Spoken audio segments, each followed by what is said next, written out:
الأمير عبد القادر الجزائري هو أحد أعظم الشخصيات في التاريخ الجزائري والعربي خلال القرن التاسع عشر. كان رمزاً للكفاح ضد الاستعمار الفرنسي وقائداً بارزاً في الدفاع عن الوطن والدين. تميزت حياته بالكفاح المستمر والصمود في وجه القوى الاستعمارية إلى جانب نضجه الفكري والروحي. فيما يلي قصة كفاحه، مولده ونشأته. ولد الأمير عبد القادر بن محي الدين في 6 سبتمبر عام 1808 في قرية القيطنة قرب مدينة معسكر الجزائرية. نشأ في بيئة متدينة تنتمي إلى الطريقة القادرية الصوفية، وتلقى تعليما مميزا في العلوم الدينية والفلسفة واللغة العربية.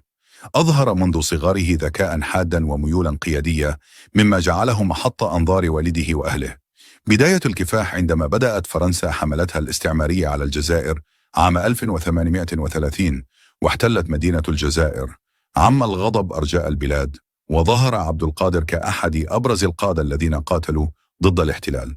في عام 1832 تم اختيار الأمير عبد القادر من قبل القبائل الجزائرية في غرب البلاد ليكون قائدا عليهم، ولقب بأمير المؤمنين. أسس عبد القادر دولة منظمة كانت العاصمة فيها متنقلة تبعا للظروف العسكرية، وتمكن من بناء جيش قوي. استخدم أساليب حرب العصابات التي أرهقت القوات الفرنسية، وأظهر شجاعة كبيرة في معارك عديدة. إقامة الدولة الجزائرية، أسس الأمير عبد القادر دولة حديثة في المناطق التي سيطر عليها، ووضع نظاما إداريا وقضائيا وتنظيما عسكريا محكما. كان يهتم بالعدالة الاجتماعية ويعمل على حماية السكان من بطش الاحتلال. كما أسس مصانع للأسلحة وشجع الزراعة والتجارة، مما جعل دولته نموذجا للمقاومة المنظمة. المعارك ضد الفرنسيين، قاد الأمير عبد القادر معارك بطولية ضد القوات الفرنسية لمدة 17 عاما تقريبا. من أبرز المعارك التي خاضها معركة المقطع 1835 كانت من أعظم انتصاراته، حيث ألحق هزيمة كبيرة بالقوات الفرنسية.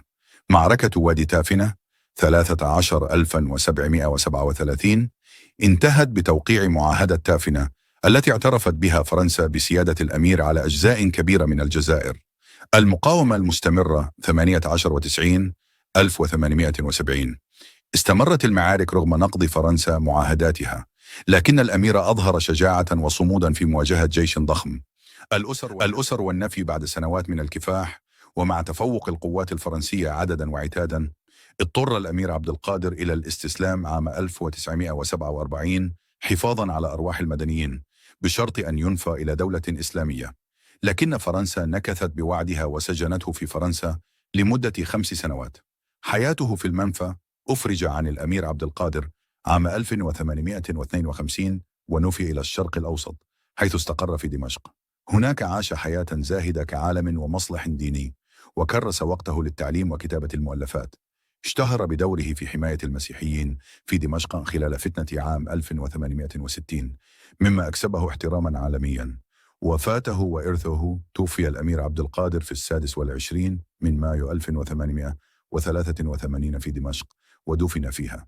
لاحقا نقلت رفاته إلى الجزائر عام 1966 بعد الاستقلال، ودفن في مقام الشهيد. دروس من كفاح الأمير عبد القادر: القيادة.